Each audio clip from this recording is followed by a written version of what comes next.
Hello and welcome to the Big Apple School Podcast, the weekly English show where we speak about everything under the sun.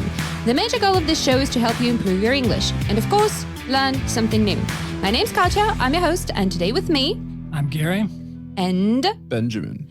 Dear listeners, you probably know what I am going to say, but yeah, I would like to once again ask you for a little bit of your help. So could you please subscribe to our pages on any platform where you listen to our podcast and let us know what you think? We would love to hear from you. We would love to get your feedback, your comments, maybe even your ideas, because, you know, we're always looking for ideas for our new episodes. So tell us, how can we be more useful to you? How can we become better? Is there something you like or don't like? So share all your thoughts and comments with us. You can do that on Apple Music, Apple Podcast, Yandex, Google, VK, any platform where you listen to our podcast. We're there, and we want to hear what you think. And now I want to hear how you, Gary, and you, Benjamin, have been doing. What's up? Yeah, busy at work, happy, enjoying the sun. Got my hot water turned back on, so I'm a happy guy. Woohoo! Now there's true happiness. Yes. That's the definition of happiness, is 2 weeks without hot water and then getting hot water. Yeah. Also, I went 2 weeks and then they turned it back on and then they disconnected it for another 3 days. So they taunted me for... Fake out. It's a fake out. Okay, what... It's known as a head fake. So what do you choose? When Yes, we're going to give you water. No, we're not. Right, yeah. Who's got power over the water? It was a very... Do you Not have power you. over that water? No. It's a very We have mean power over that trick. water. A very mean trick. They're nasty people. Yeah. So what do you choose when the water's off?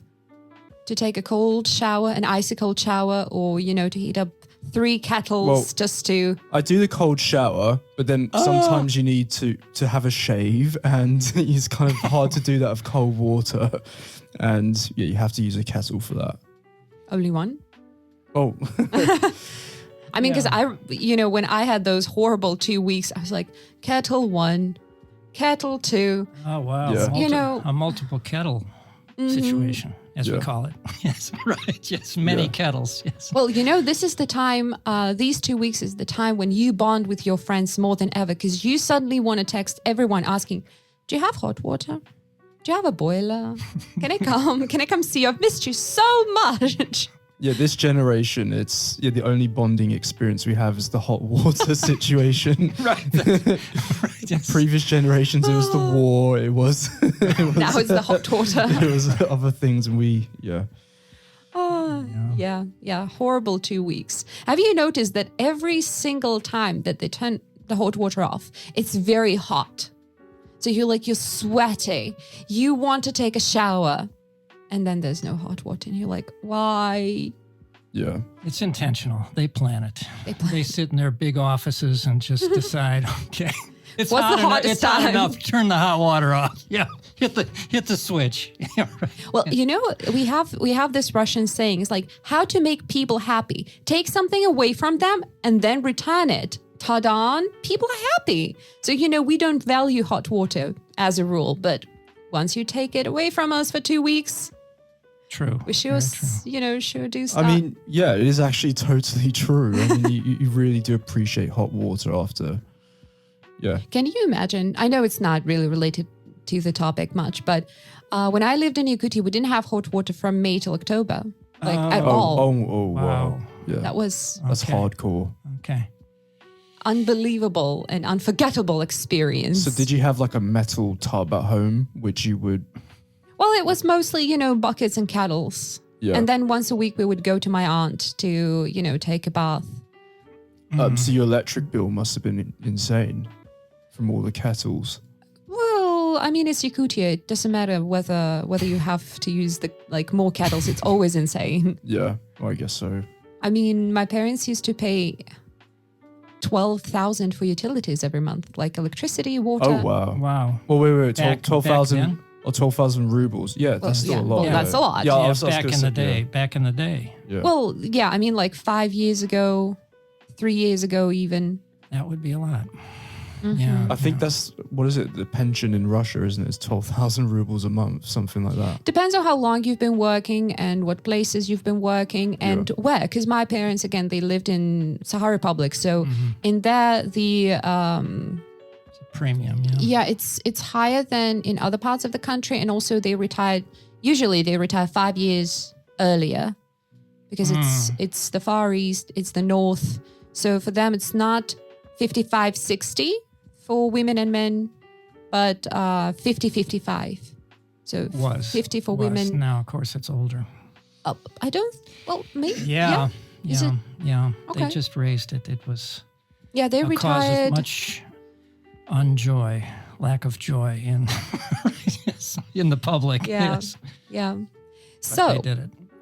But we're not here today to talk about hot water. No, we're not. Or pensions. Yeah, those are both topics in and of themselves. Yeah, so maybe another date. Yes, right. For pensions. Yeah, pensions. Yeah. Right, pension. Now there's a retirement plan, you know. Yeah, right. That'll another draw day. in the listeners. Yeah, right. Wow, they're talking about pensions. I'm in. Yeah, right. Thumbs up. No, but we're here today to talk about transport. And I want to ask you, are you guys drivers? Do you drive? Yeah, I've got driving license. I've got a UK license and a US license. Fancy. Гэri? I've got a US license. So how long have you been driving? Well, I learned how to drive when I was, I think, 17 or 18. Got my license in the UK, but obviously living in the UK, you barely drive. When I briefly moved to America for 2 years, I was driving all the time, which was great. So I honed my driving skills in America. You said that you didn't drive in the UK much. Well, and that's understandable because you lived in London. But what about, rural areas? Do people tend to drive over there? Yeah, they do, yeah. And the difference between the UK, well, we can talk about this a bit later, but the main difference is in the UK, you have to do a manual license or an automatic license. Oh, that was going to be my question. Yeah, so in the UK, if you have a manual license, or in the US, as they say, a stick shift, I think that's what... Yeah, or you can call it a manual. Yeah, manual license. It allows you to drive both manual and automatic cars. In the US, it's fortunate you don't have to distinguish between the two. Because it's always automatic. Well, they do have stick shift cars in America, manual cars.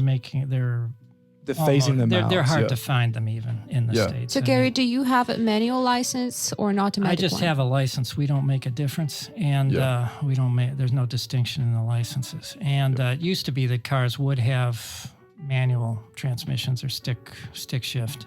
It. And but there was never any licensing difference about them. So, but I learned on an automatic because that was what car my parents had. And then later, when I got a car, my second car, it had a stick shift, and I just learned how to do it. What car? Well, can you remember what car you learned on? I do. Yeah.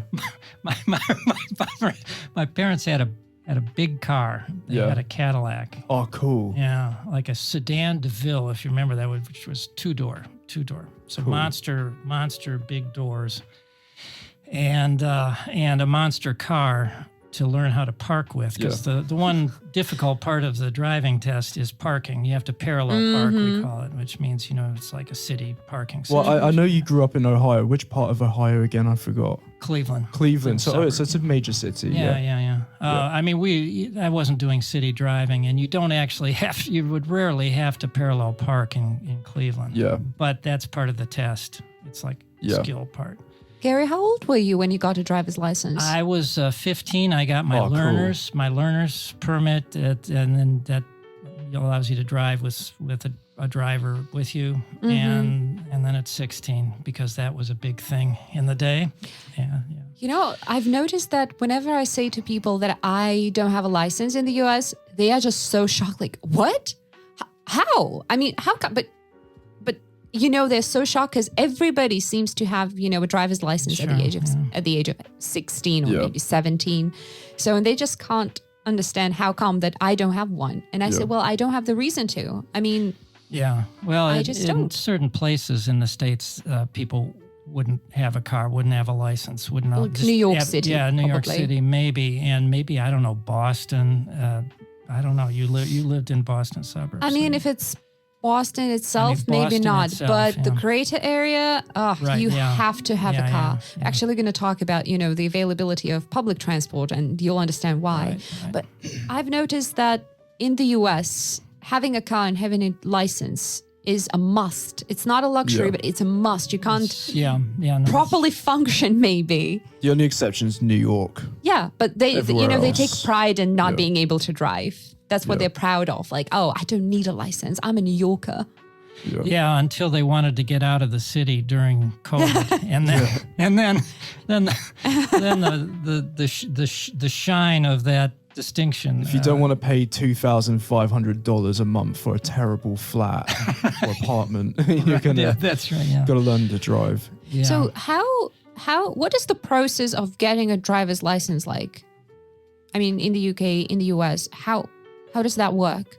So typically you need to do about, 25 lessons, something like that. You can get a driver's license without doing lessons. You can just be instructed by a You're parent talking or about the both UK, right? both countries. Okay. Yeah, you can just learn on your own, but you have to do the theory test and then you have to do the practical test in both countries. Mm-hmm. The theory test is generally pretty easy. You just have to revise some materials in a book. The practical test is a little tricky.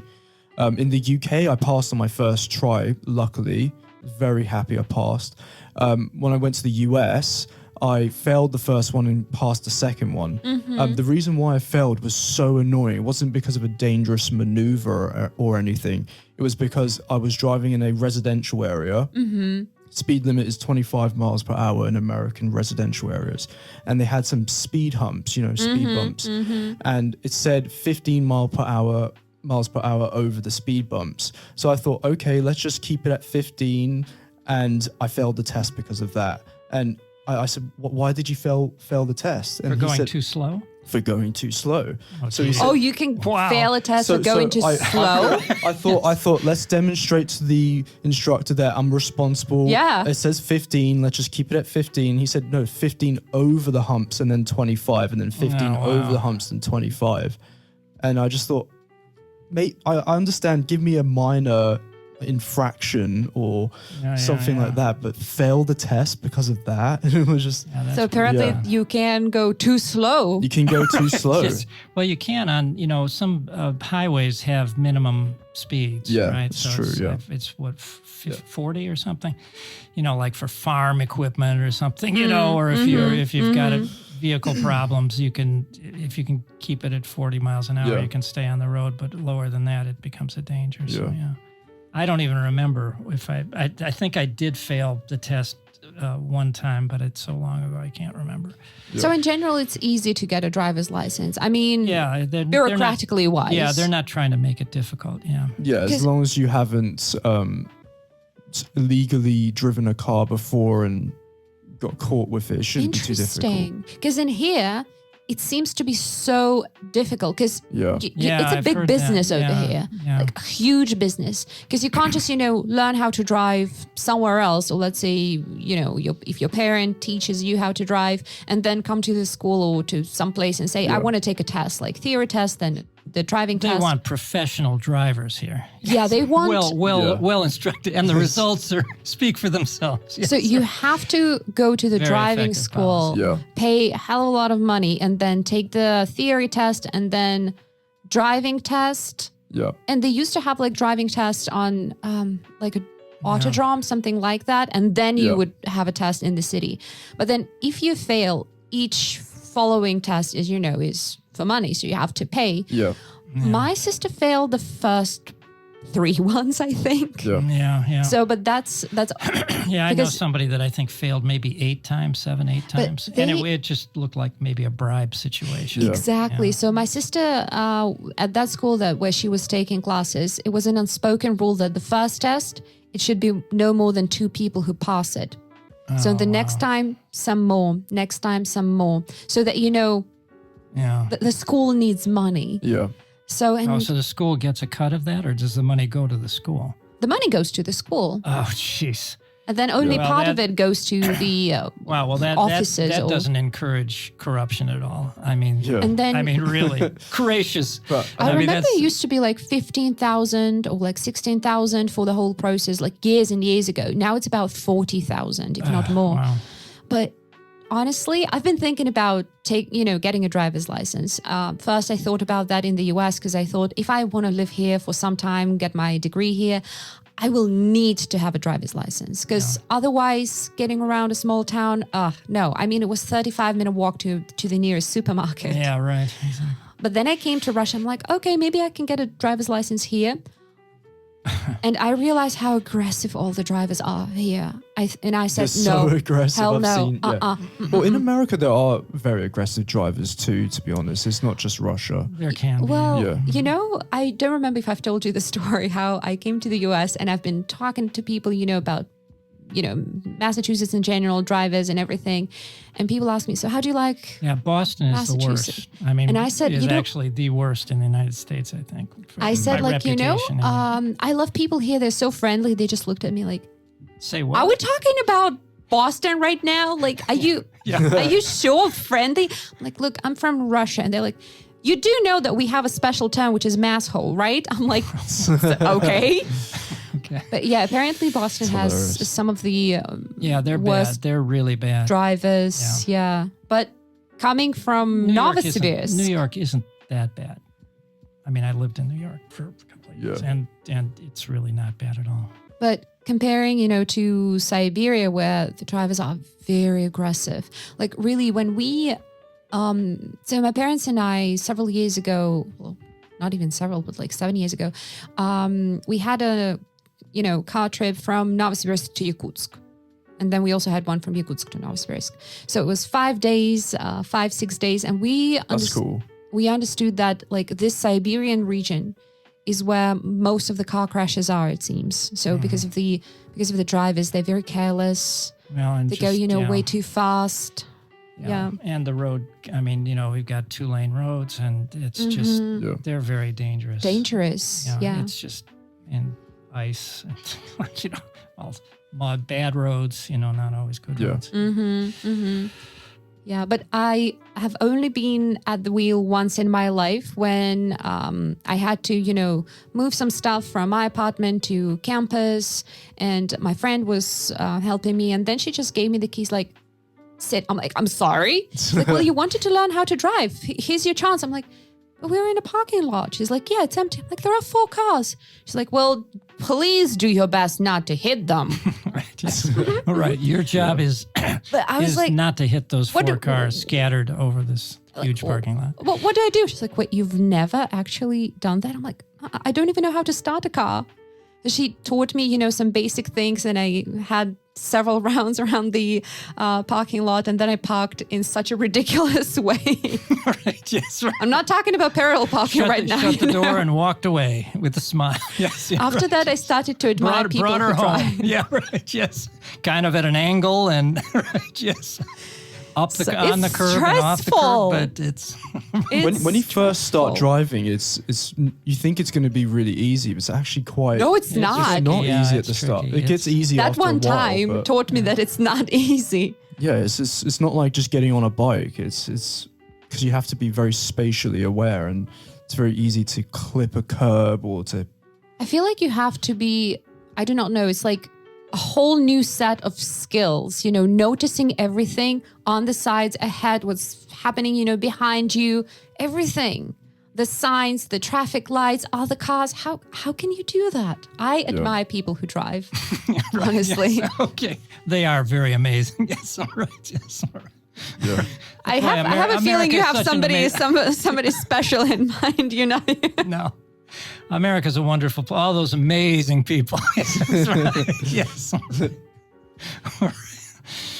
Oh, so in what, wait, Gary, have you driven here in Russia? I have. Yeah, I used to have a vehicle here. I used to have an Owazik, not just any vehicle. What? Did you have a buhanka? Not a buhanka. The bread loaf ones, that like the ambulances.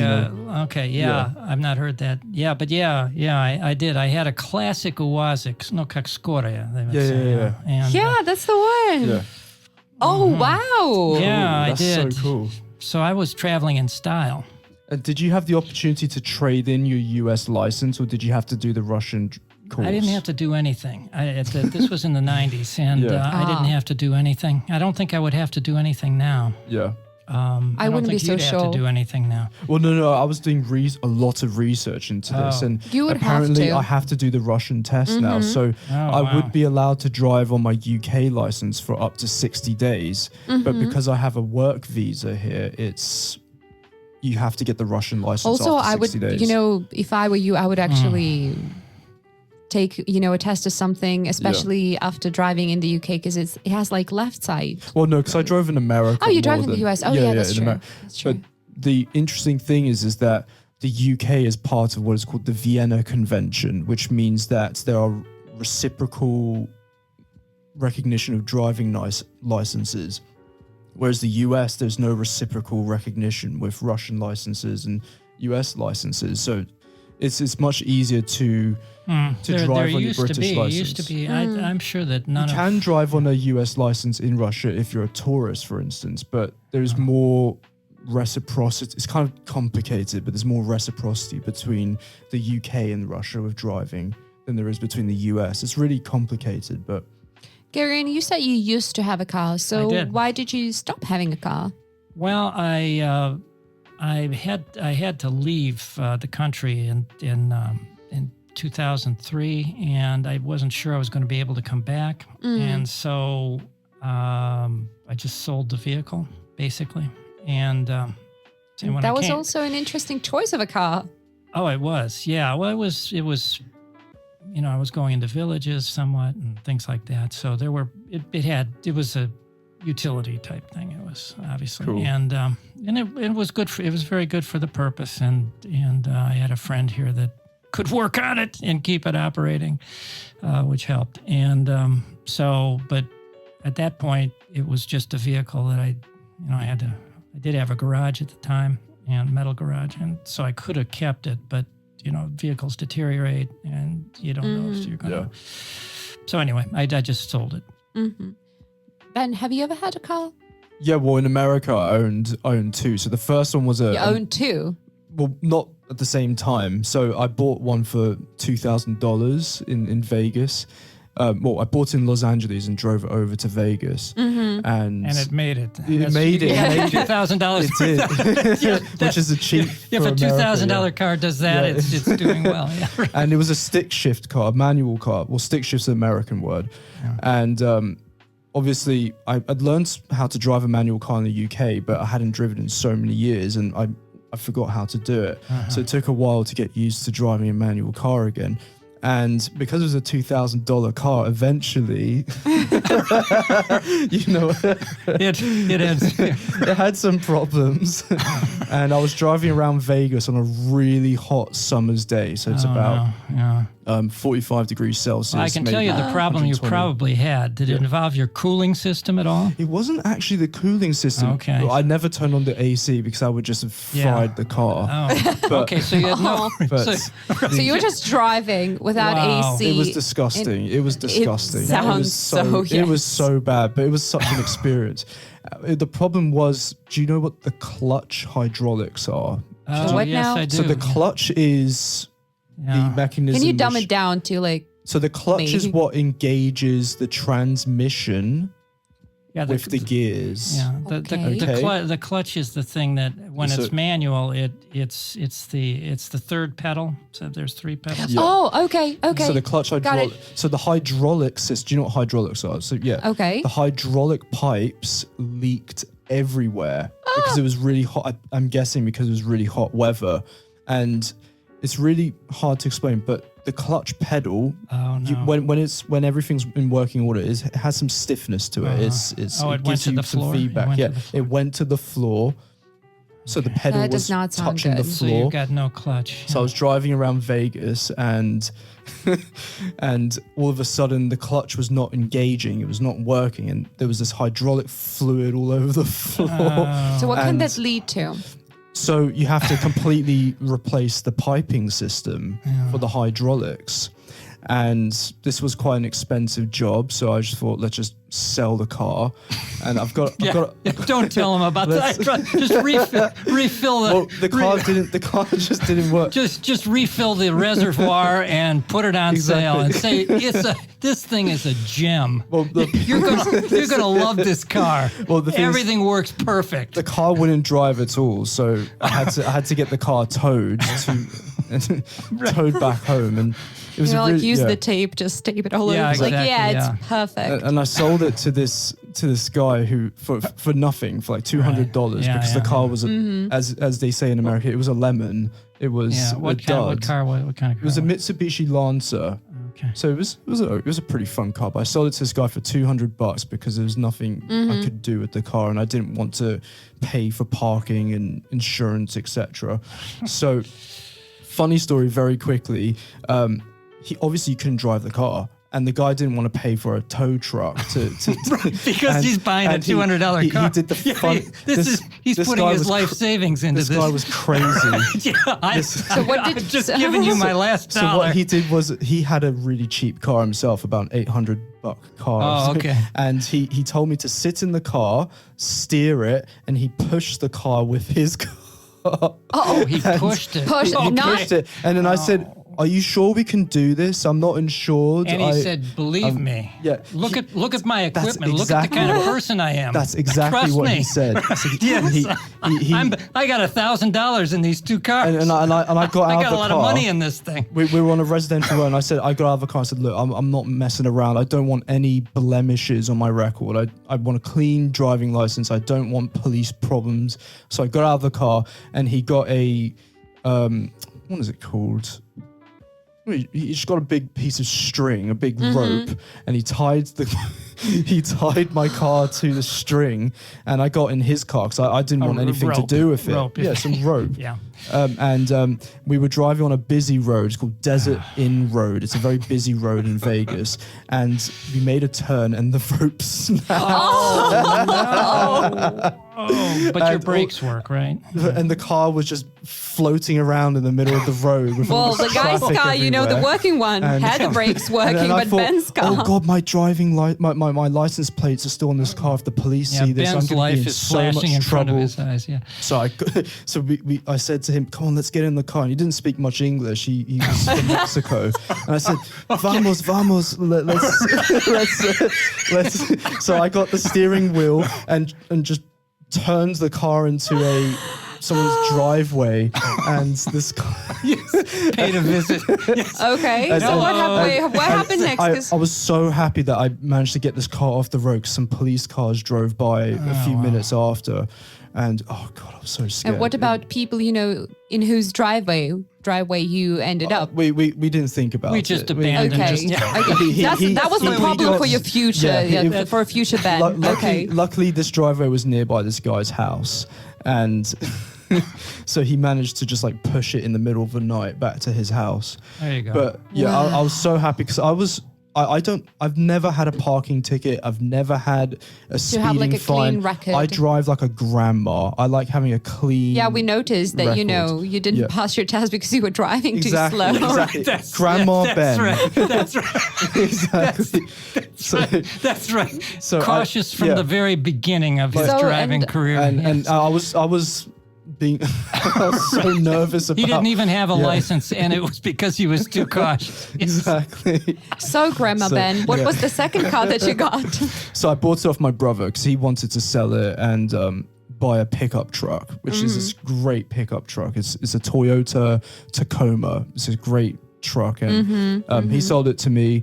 I'm still paying him back for it, but It was a good car. It was a Hyundai Accent, which is a Solaris here in Russia. They're quite common here in Russia. Oh yeah, they are. And it wasn't a fancy car or anything, but it was really good. It worked. It was automatic. It got me from A to B. Only a couple of small problems. Do you know what a check engine light is? Yep. Yep. I think I think it's called in Russian "chick engine," something like that. So But, was it always on? Not on, but Not on, but it blinked a couple of times because it was really hot in Vegas, and it was just a couple of issues. But I reset it. In America, you have to do this thing called a smog check. In most states, you have to do a smog check, which is it's kind of like a техосмотр in Russia, where you like once check every the car. year. Or Yeah, something? Once a year, Yeah. and you can't register your car unless you complete this test. that's why you have the sticker, right? I think it's part so, of getting yeah. the sticker. Yeah. Yeah, you need exactly the tags they're called in America. Tags, yeah. So you can't have a check engine light on if you want to register the car. At least in California or in Nevada or in most states. Some states, I think Tennessee, it doesn't matter. Some, or maybe Florida, Alabama, they don't care. But in most states, you need to do a smog check. All right. And yeah. You know, it seems to me that in the US, it's sometimes cheaper to get a new car than to fix an old one. Well, I've got a philosophy of car buying. Which is? I've never paid more than $3,500 for a car ever. Yeah. And for $3,000, you can get a pretty decent car usually. Now, it depends on the market, and I wouldn't want to try to do that now, from what I understand. But when I've been trying to do that, it's been possible to do that, and it's always been okay. You know, you get enough of a car, and it does what you want it to do, and then you sell it for $1,000 or $1,500 or whatever. $3,000 is a good price because it's somewhat decent. Yeah, I mean, surprisingly, you wouldn't think you could get anything for $3,000. You know, that would be like 210,000 rubles or something. You know, so that's like not a car here. But in the States, you can do that usually. Now I might have to go to 4 or something. I don't know, 5. My friend actually, she has a favorite type of car, which is a Toyota Solara. So she was driving it here in Novosibirsk before she moved to the US. And then over there, she had been looking for one for a year, you know, with good record, good condition. So she bought it. It was her dream car. She was so happy, you know, until last year she got into a car accident. So someone just hit her from behind. A rear ending, it's called, So, and she had a concussion and the car was just done. So her insurance said that it would cost $6,500 to fix it, and they're not paying that. So they just, you know, totaled it. You know, they call it totaling. Yeah. So and they just gave her the money to buy a new one. So she had to look for a new one. And of course, she couldn't buy anything like that again because that was basically once in a lifetime opportunity because it's an old car.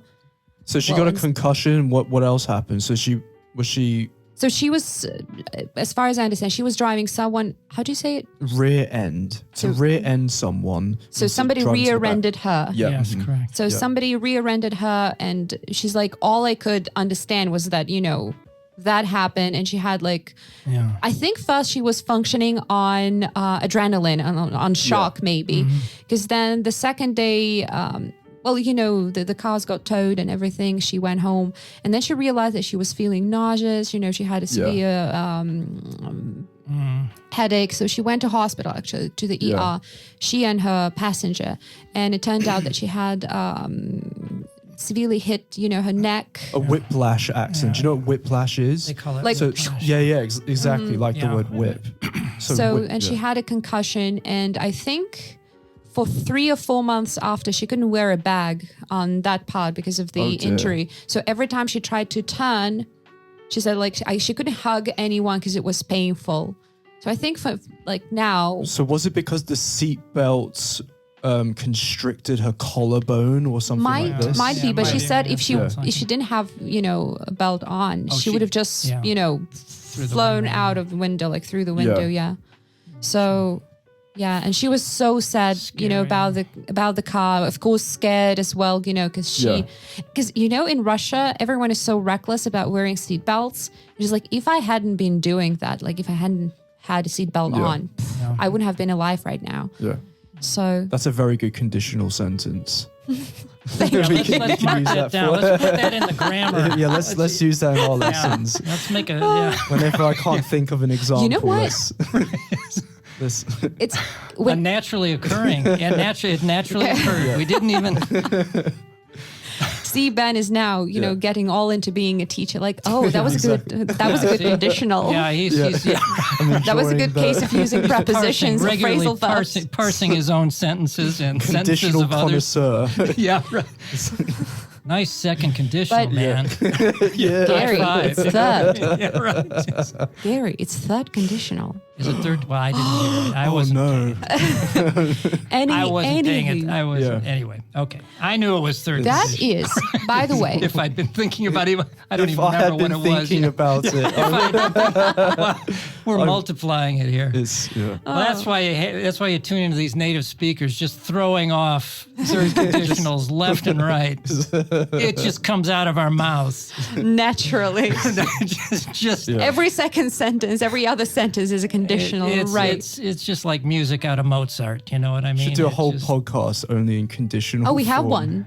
Oh yeah. Oh, the condition. yeah. We call it the conditional podcast. We call it, you know, it's like, I think it's called, What If Cleopatra's Nose Had Been Longer? That's the name of the podcast. And it's right. all about, you know, alternatives in history. What if? What if that? What if that? right. So we do have one. Cool. Anywho, so I think that this is the seatbelt situation is the biggest difference between the countries, because in the US, people, you know, buckle up so they don't have an accident or they are alive after an accident. I think in Russia, the mentality is more like, I have to put the seatbelt on so that I don't get fined. Well, by the way, in New Hampshire, it's not a legal requirement. In New Hampshire, it's the only state. The land of the Why am free. I not land of the surprised free. right now? Yeah, New Hampshire's Yeah, the only No state offense where- to any New Hampshire residents Yeah. listening, of Well, course, that's- but Yeah. Their slogan is "Live free or live- die." yeah. Like, I mean, and they're who doing would it. come up with this? And they're doing both of it. They got both sides. They're living free and dying. It's wonderful. I remember I mentioned it in one of the episodes that It's not even a choice. We just do both of them up here in New Hampshire. We live free and we die living free. you know We I got remember, it all. Yeah, but I remember actually about New Hampshire. So in Massachusetts, it's illegal to buy fireworks. You can't buy fireworks or set fireworks. Yeah. But you can do that in New Hampshire. Of course you can. Yeah, right. Yes. And- Another opportunity to live free and die. A fun fact about New Hampshire, the moment you cross the practicing it. border between Massachusetts and New Hampshire, you see a fireworks shop on the left and a strip club on the right. Oh, great. And that was a very interesting combination. Like, okay, that was my first impression of New Hampshire. Lovely. Right. All right. So have you noticed any other differences between the US, the UK, and Russia in terms of driving? Like how people drive, anything else, cars? To be honest, there are reckless drivers everywhere because obviously, of course, Russia has a reputation for having a lot of car accidents, but a lot of that comes down to the weather. And yes, of course, there are some reckless drivers, but in the States too, you see trucks driving in the fast lane and there's problems everywhere for reckless drivers. I wouldn't say the UK, because in the UK we have some idiot drivers too. But if you go to countries like the Netherlands, there you have a lot of responsible drivers. There you go. Right there. Because They make Ben look like a daredevil. exactly. Daredevil Ben. Right. The speed limit's 25. They're going But 18. there they have a lot of cyclists and they have a lot of bicycle infrastructure. I heard that they have the cyclists have a priority. They do. They have priority. Well, I mean, they generally have priority in most countries, but in the Netherlands, you have bicycle lanes everywhere. And the process of acquiring a license is very, very long in the Netherlands. And people drive more for pleasure than they do for daily necessity, for instance, in the US. Yeah. So people don't want to screw up their license. They want to keep their license. So they generally are more responsible. Of course, in Germany, you have the famous Autobahns, which on some stretches of the Autobahns, you don't have any speed limit. The reason why is because the German government believes that, all right, our drivers are more responsible. They've been tested. They've undergone many tests and examinations. So they should be able to drive at whatever speed they see fit. And obviously all the accidents that happen on the Autobahn are foreign drivers well, mostly foreign drivers who want to take their Lamborghinis out for a spin. And I mean, you see some amazing videos on the internet of people driving 200 miles per hour on there, but generally there aren't more accidents on the autobahn as there are in other countries, even though there's no speed limit. So that is one very famous difference, I guess you could say. Mm-hmm. You know what else came to my mind about being different? So, and Gary, you've mentioned that about Russia, that in Russia on highway, we have, let's say 2 lanes or 4 lanes. Okay. But what I've noticed in the US and what I loved, and I think we should have that here in Russia, is that, so let's say 3 or 4 lanes going one direction and then lanes of cars going the other direction. They're usually separated by the, on different sides, maybe there is a hill between them or some kind of a lot of times, barriers, some barriers. So, but they're never, close to each other. So, which I guess. Well, they are. They're like on state routes in the U.S., like in Ohio, for example, and in Florida, just everywhere. When they, it takes way more money to lay out, parallel.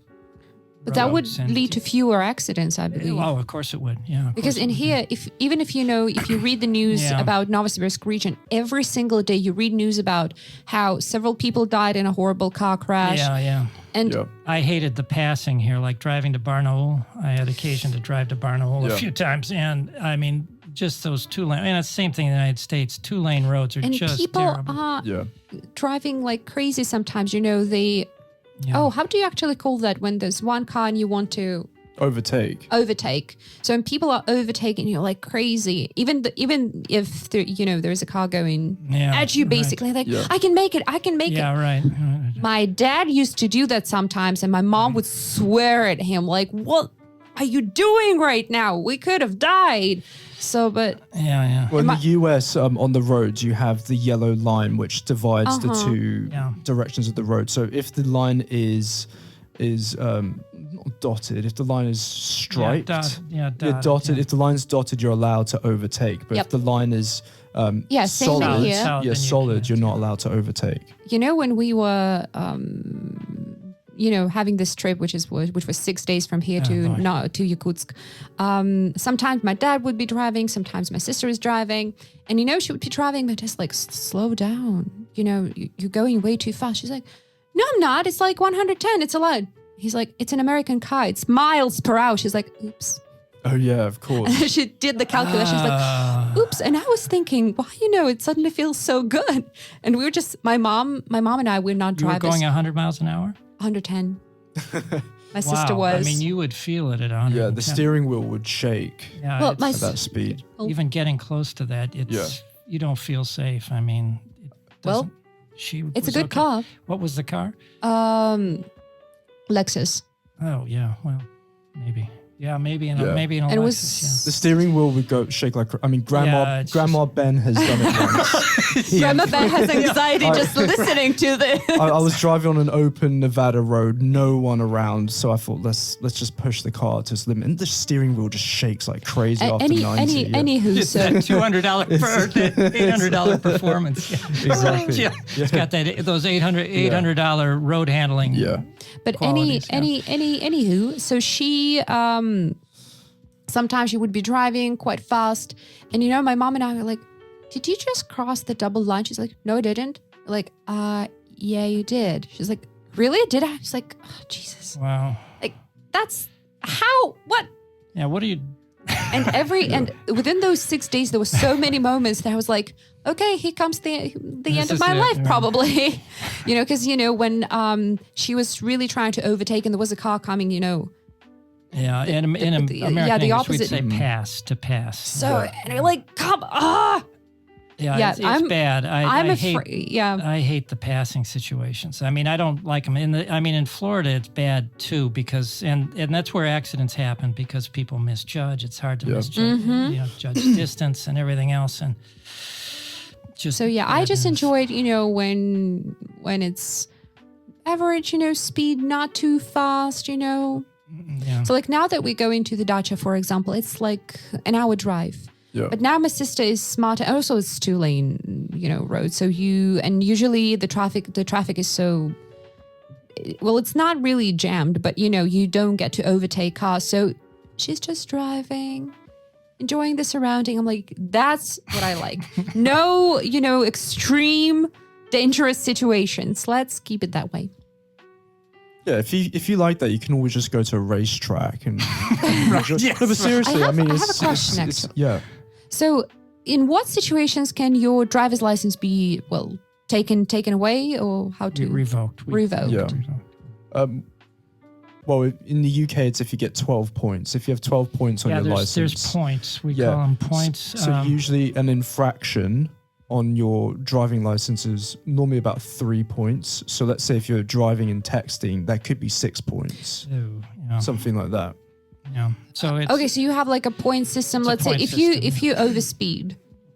Yeah, if you get It's like speeding 2, tickets, 3, 3 or points, something like that. Okay, and if it's 12 points, it is revoked for how It's long? revoked. in the States, I think it's probably going to be less than it would take. Maybe your third infraction. You're probably Just losing like your license. third strike. Like Yeah. For how long is maybe it? in a year. I think in a year. I think I believe it's pretty similar in the UK too. Okay. Something like that. Because I tried to find some information about Russia, because I'm not a driver, I don't know, so I had to look it up. Apparently, if you drive without a license plate, for example, it can get revoked for up to 3 months. Then if you enter an oncoming lane where you're not supposed to, or speeding more than 60 kilometers per hour, or using fake plates, then it's from 3 months to up to a year. And then if you're caught drunk driving... Russia's very serious about that. I think it's a 0 point... So it's a very low limit Zero in Russia. tolerance, Yeah, zero tolerance, which is good. And then if you're drunk driving or you cause an accident... drunk driving or you're under some kind of substances, then it's from 1 year to 2 years. Yeah. Although I think I might be mistaken. So, dear listeners, I'm pretty sure you know more about that than I do because I'm not a driver. But they wanted to make the rules stricter. So, if you caught drunk driving, then it would be up to several years, like 6 years or permanent. 6 years of the driver's license being revoked. And some countries do not let you cross the border if you have a DUI. This is called a DUI in America and in the UK. Driving under the influence. Some states, I think, it's a DWI. Right, driving. But it's driving with while intoxicated. While intoxicated, yeah. It's a very famous term in the States and the UK. So DUI. So if you have a DUI, you can't go to Mexico. And there are some other countries too where you can't even go as a tourist. They're very serious about it. But also, very often, I'm sad to say this, and I'm not sure if I should, but, technically in these situations when it should be revoked for up to 3 months, very often people bribe the officers. So they... Well, it's becoming... Well, I believe bribing is becoming less of a problem in Russia. I'm sure it still is a problem to an extent, but it's becoming less of a problem. I think it depends on what part of Russia you're talking about. Yeah, exactly. So, because, when there are no cameras, no CCTV, so... How can you prove anything? Believe I read somewhere that a new law was passed whereby police are just not allowed to handle cash in Russia at all. So you can't give... Obviously, I'm sure... Yeah, well, you wouldn't have to, But they don't have to handle the cash. It just doesn't go through the system, It just goes into their pocket, and they didn't handle any cash, and maybe there wasn't any video, and so it's all okay. Oh, it's... There was just no infraction, And also, I think Russia's definitely becoming less corrupt. Of course, I'm sure there are pockets of Russia which are more corrupt. But I've spoken to a lot of students about bribes, and a lot of people say they can't get away with that anymore. I'm sure it's somewhat better than it was, but it's probably. I mean, it used to be just common practice. So transport. Back to transport. Yeah, right. Yeah. Before we get ourselves in trouble, You're right. Yeah. So, and what about public transport and its availability? What do you think about public transport here in Novosibirsk and in Russia in general? I think in Novosibirsk, we have a great network of public transport. Of course, there's some older trams, but they're charming. But they are. But they're here. Ben finds them charming. Yes. Generally, Novosibirsk should be pretty proud of its public transport system. Yeah, it's a good system. It's a good system. Of course, there are problems. I was on a a trolleybus, one of those electric buses, and it did break down because it was a little old. Of course, there are problems. But that was charming too. It was very charming. I used to take a tram. I used to take a tram to work. And then every day it was, am I going to get lucky and get to work or not? Because the thing is that if one breaks down, the whole line, right. Yeah. Can't move. Exactly. But generally, the transport is great. Yeah, it's very good. It's very good. Yeah. So I don't have a vehicle. I don't need a vehicle. In fact, I enjoy not having one. That's actually I the enjoy thing. not having it as much as probably people that have a car enjoy having a car. I mean, if you just go, somewhere within the city, you're fine. Mm-hmm. And then if you need to go somewhere further, for example, then it's a problem, like to the dacha. Yeah. Exactly. So let's say now I don't drive, but if I don't need to go anywhere, far, I'm fine. There are taxis, shuttle buses like marshutka, buses, trains, commuter trains, so many things. But let's say when we need to go to the dacha. So let's say when my sister can't drive my mom or, us to it. So my mom takes the commuter train, which is 40 minutes. But then after that, it's either taking 3 buses and some of them don't run from 11 till 6 p.m. From 11 a.m. till 4 p.m. Sorry. So which means that she will need to take a taxi, which is like 250 rubles.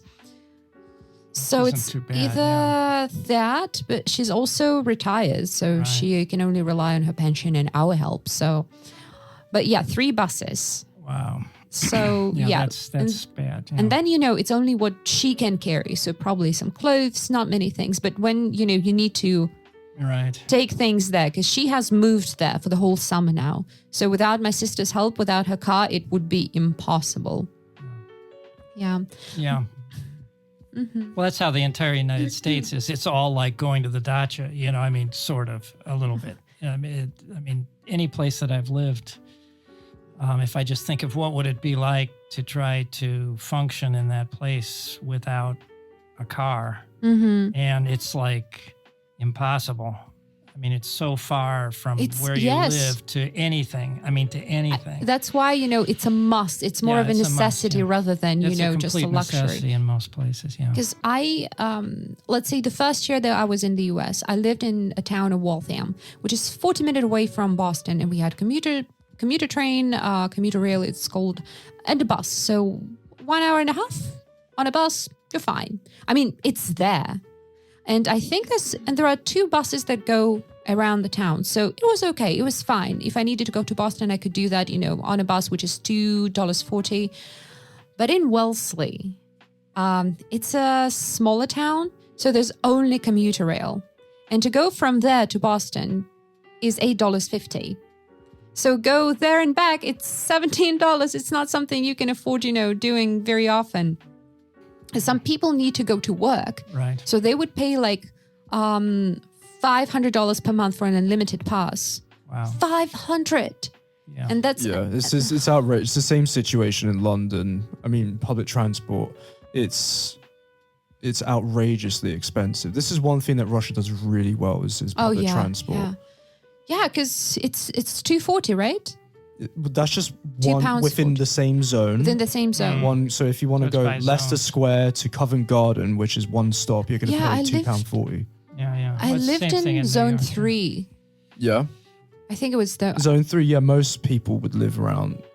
And I remember there was more. And the thing is that I also had to take a bus to go to the, to the tube. And then if I wanted to go somewhere the bus is £1.50, so 150 rubles.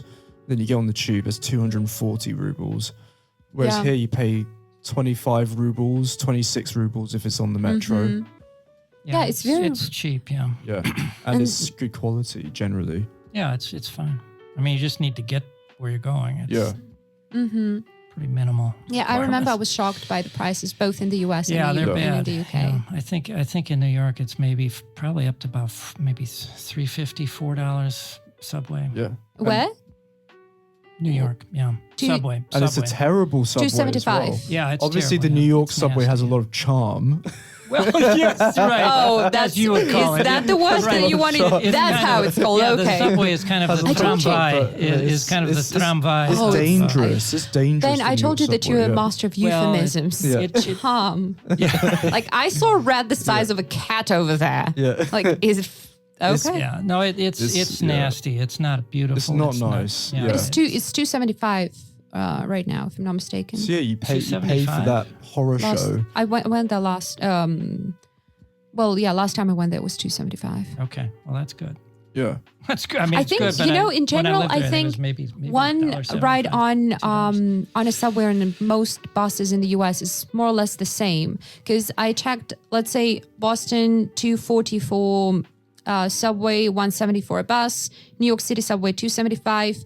And I checked out some other places. Let's say Salt Lake City, it's $2.50 for a bus. Miami, Metro Rail, $2.25. And in general, it's within, this from $2 to $2.70 for different areas. But $8.50, for example. And well, it depends on you. There's a lot of people commute into New York City. And then also here in Novosibirsk, $8, they won't let you on the metro if you're under the influence. If you're drunk, they stop you at. They might. Yeah.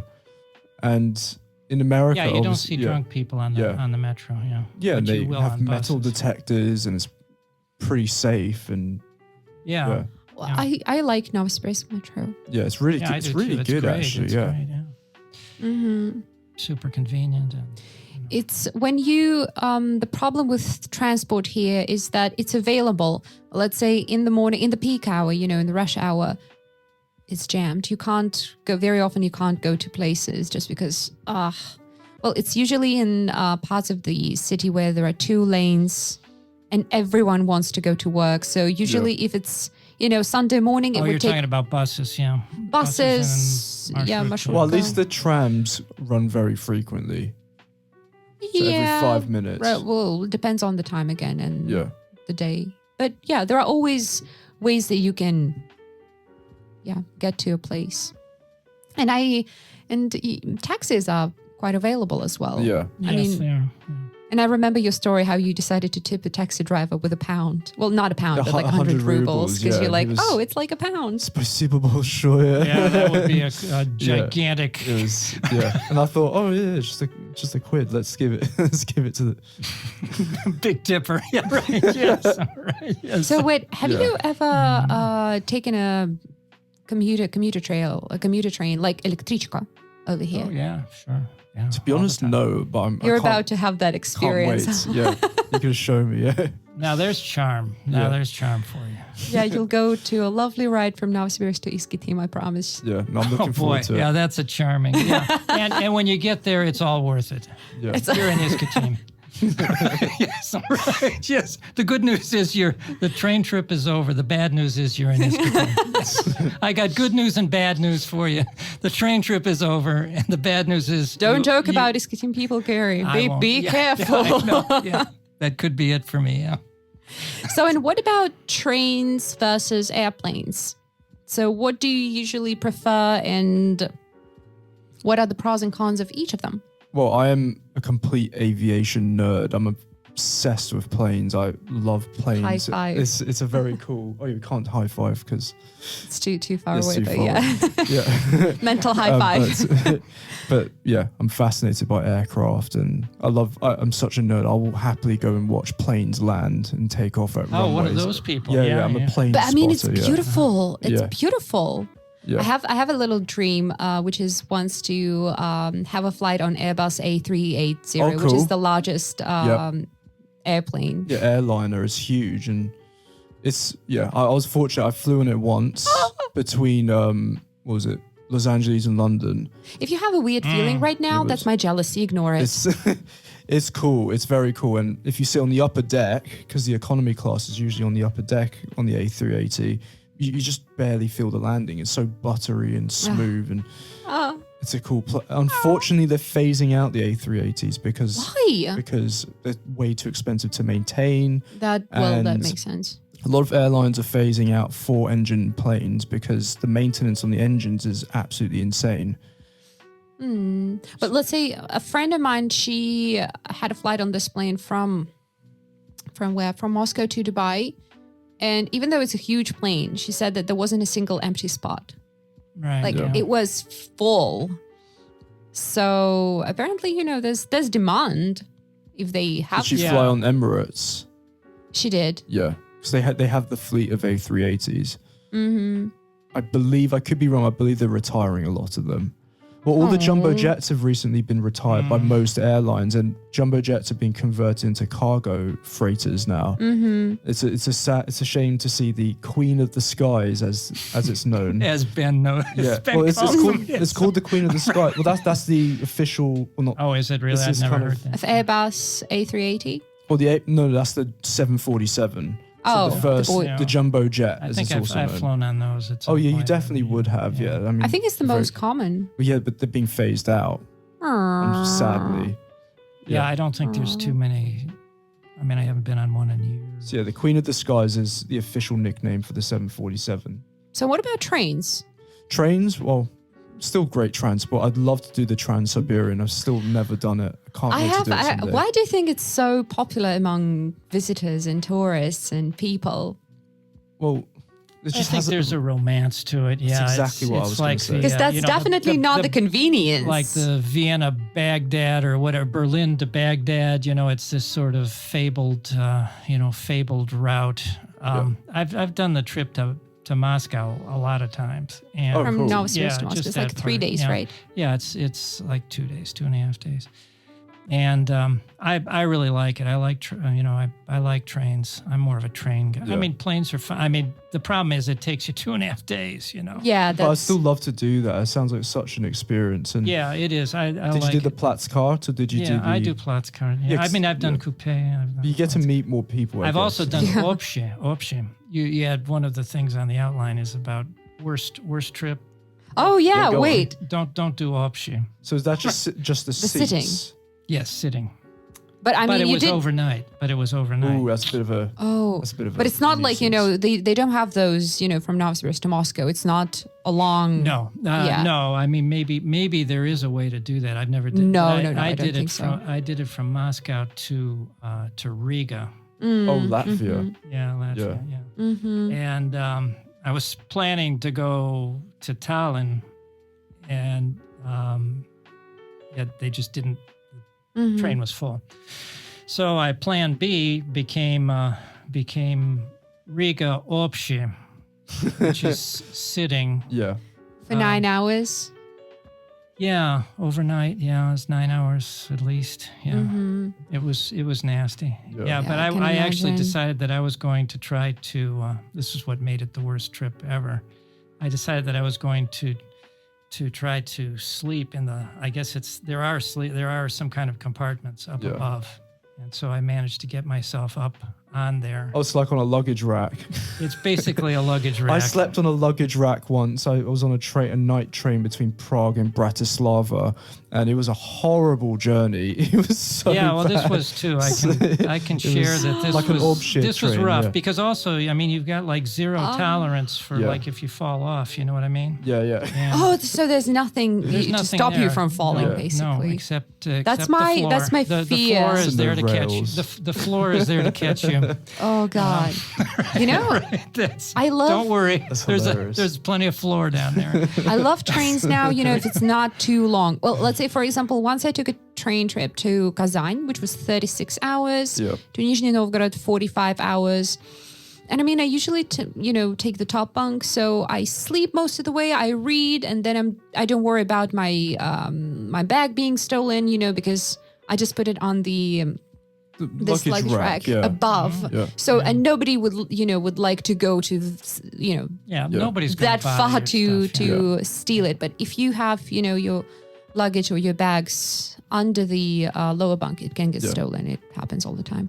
But anywho, so I loved it because you sleep. And earlier when I used to take the train, there were no sockets, no AC. And once I took a trip when it was plus 30, I thought I'd die over there. Because in my part of the train, it was Platzkart. The window couldn't get open because it was an emergency exit. So, And I was like, okay, I hate it. So every time there was a stop at night, I would just come outside like, oh, fresh air. Oh my God, finally. But now most of the trains have ACs. Yes, they do. Yeah. Most of the trains, at least newer trains, they have USB, sockets. next to each, I watched shelf. I watched something about the Российские железные дороги, the RGD thing. They showed something on YouTube about their brand new trains, which they are rolling out. They're soon. a little bit more expensive, but I think it's worth it. Taking a train ride when it has AC. In general, it's not cheap anymore. I mean, if it ever was, it's certainly sometimes not now. it's more expensive than the plane. So let's say now, if you want to go to Kazan, it's cheaper to go by plane. Yeah. If you want to go to Irkutsk for return tickets, the plane is just 6,000 more expensive. But then a return trip to Irkutsk and back, it's 2 days and 20 hours. Yeah. So Yeah. But the best trains in the world have to be the Chinese trains. Apparently, they're all brand new trains. That depends on what route you're talking about. I took a train from Harbin to Beijing. Yeah. That was not a great ride, I'm going really? to tell you. Yeah. The thing is that in Russia, if you go on a train, it has, bottom, like bunk. Yeah. How would you call they're it? called bunks, and then the top one. So 2, and then the luggage rack. In China, it's 3. So 1, 2, 3. Yeah. And if you are on the top one, it's 1. Yeah, that would be. That's difficult to get on there. Yeah, that and would then, be nasty. Yeah. When you take a train ride in Russia, you come in, you're taking, you're given, some sheets, a blanket. They're in plastic bags, so you tear it open, you put it on. In China, when we had to go from Beijing to Harbin back, so we saw a train come in, people coming in, and we could see what was happening. So the people took, the sheets and everything, turned them upside down. Oh, no. And they were like, come on in. I'm like, I'm not sure I want to now. Oh, wow. So they flipped the sheets. Yes. Okay, we put the good side And up. the best thing is in You China. are a valued guest. We're going to put the better side up on these sheets for you. And The clean one. In China, people like to clear their throats a lot, if you know they what do. I mean. Sure, and they do. They're chewing, and you probably hear this on chewing the some train. kind of, So chewing some kind of weird nuts. Yes. Spitting all over the floor. Yeah. So It's I mean, awesome. maybe they're better. Yes, all right. Yes. Welcome to our country. we are glad to have you. So maybe the Floors train. may be a little bit slick underfoot. Sticky. Yikes. But maybe the trains are better, technically in The this brand new way. trains are great, Okay, as are but the Russian ones. what's the inside that train? Yeah, I'm it not may so be the sure. Harbin. Maybe I think that's is- that's yeah. this I think just it's this sort route. of like super province, Well, I mean, I wouldn't say that Harbin is a It's a province. big but city, yeah. Well, it's relatively a big city, but Yeah. I think it's maybe it's like a the friend of outer mine- reaches, yeah. A friend of mine is actually, she has texted me just a couple of days ago asking, are you going to be in Novosibirsk from the 5th to the 7th of July? And she's from St. Petersburg. I'm like, are you coming to the lovely city of N?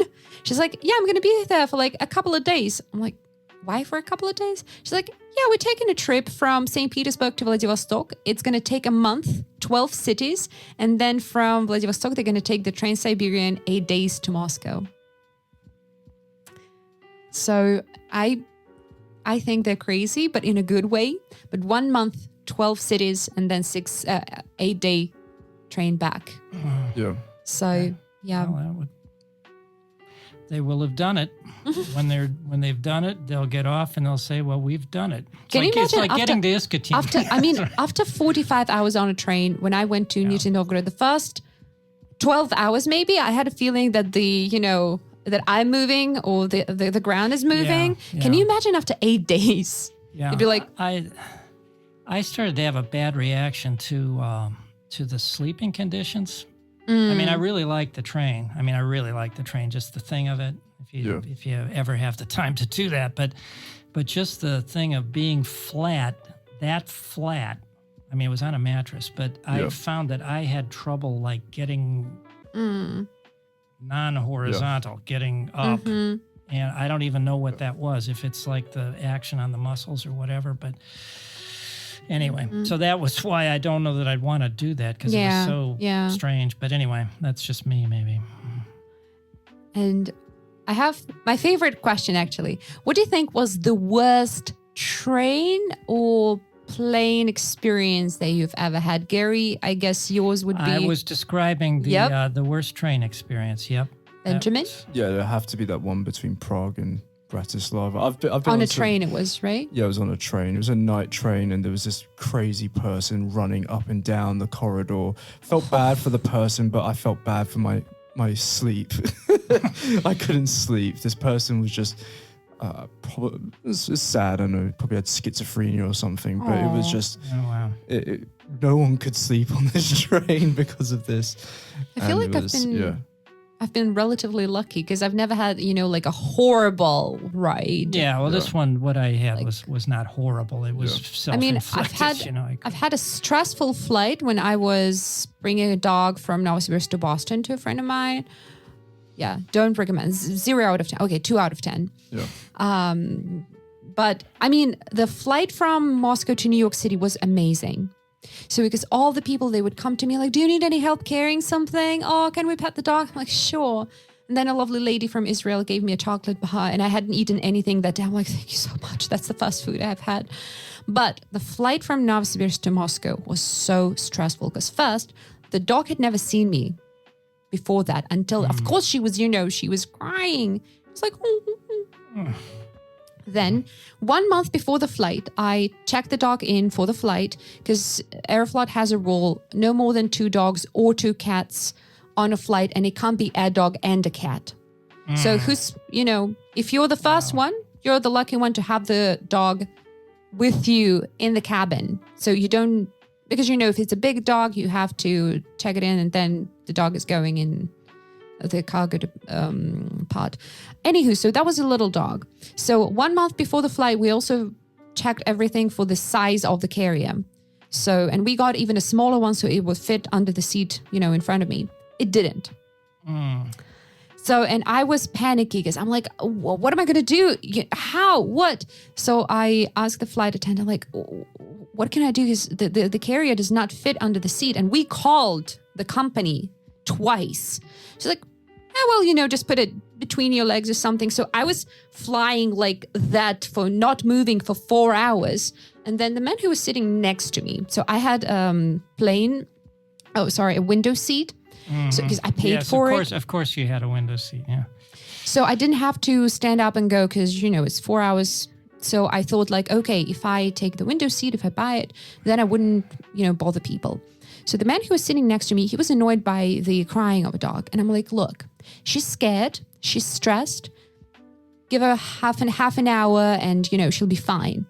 So he asked flight attendants several times to change my seat because he was annoyed by the dog. So that was the most stressful 4 hours of a flight that I've ever had. Yeah, I had one bad flight, which was from Moscow to Novosibirsk. This would have been in the 90s, early 2010s, something like that, and or 2000s, and it was on an Ilyushin. Oh, I love those, but I would love to try. Ilyushin, the old Russian. Yeah. Oh, Il. So it's usually And the plane was full, and I got a window seat, and I had a big carry-on. Yeah. And it was so tight, and I was so cramped. I mean, my muscles, I'm a tall, and there was, it's crushed seating anyway, and just everything else. And I had a window seat and a giant carry-on, so it was nasty. Anyhow, it's okay. Yeah. I lived. I have one last question for you.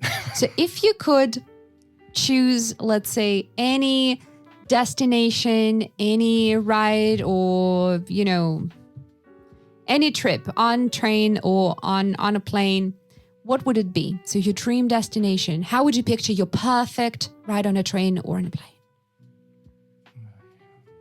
I mean, I'll just do the Trans-Siberian. Obviously, I love planes. I love Trans-Siberian. So you would be really ready to take a train for 8 days. Yeah. Oh, yeah. Yeah, it'd Great. be fine. You should grab a lot of books with you then. Yeah. No, I'd love to do it. Yeah. Wow. Yeah. Wow, I don't even know. I don't even know.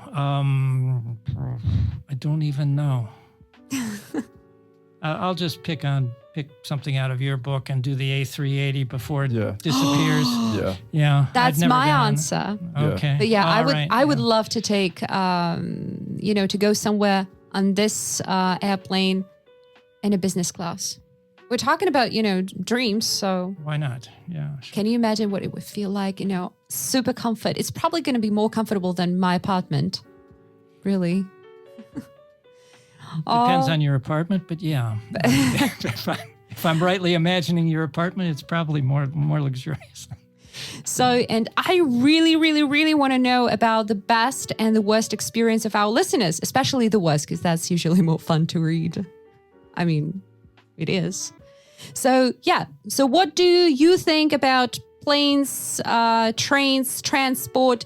Is there a country where you've lived that is different from Russia? And if so, how is it different? So tell us about your experience, your plans, your dreams, anything. We would love to chat with you about that.